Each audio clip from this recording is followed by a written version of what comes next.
The next piece of content I want to get into is the fact that Trump possibly spent Thanksgiving with Epstein in 2017.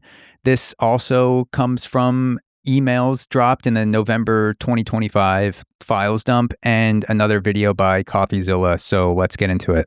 We'll also talk about the Thanksgiving message. This one got a lot of attention, which is that Epstein was going to Thanksgiving and he was asked, "Where are you having Thanksgiving?"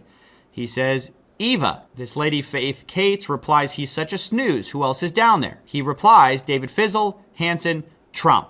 And once again, Trump claims that he was not in contact with Jeffrey Epstein after the early 2000s. He said, "Hey, I cut him off. I realized he was a bad guy." And if Epstein's having Thanksgiving with him, that's obviously a problem. The casualness of Epstein responding to who will be at his place on Thanksgiving, David Fizzle, Hansen, Trump. That's not how you list someone you haven't seen in 15 years. That's how you list regulars. Like if one of my friends or acquaintances said, "Hey, who you having over for Thanksgiving? Who you having over for a house party?"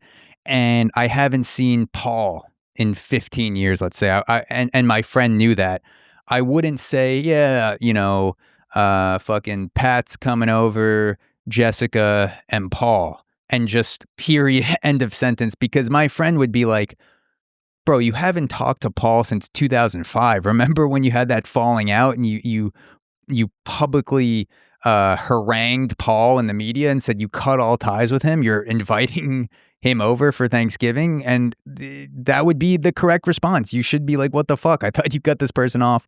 So the fact that Epstein was just like casually dropping Trump and Fizzle this to me seems like, and again, I don't know, I'm not inside Epstein's head, but if Trump really did cut him off in the early 2000s like Trump claims, I assume that Epstein would hold some weight with Trump's name if he was inviting him over to an event 15 plus years later and be like, "Hey, by the way, Trump's going to be there," and at least have a sentence or two of like, "Yeah, I know we haven't talked or whatever, like that's surprising, but yeah, we've patched things up." Like, no, he's just like, "Yeah, Trump, Fizzle, Hansen, he like Trump was over last week or, came over for Easter too." Like it's a very casual way to drop it. And I know I'm just going off of surface level analysis of how the email seems, but that's all we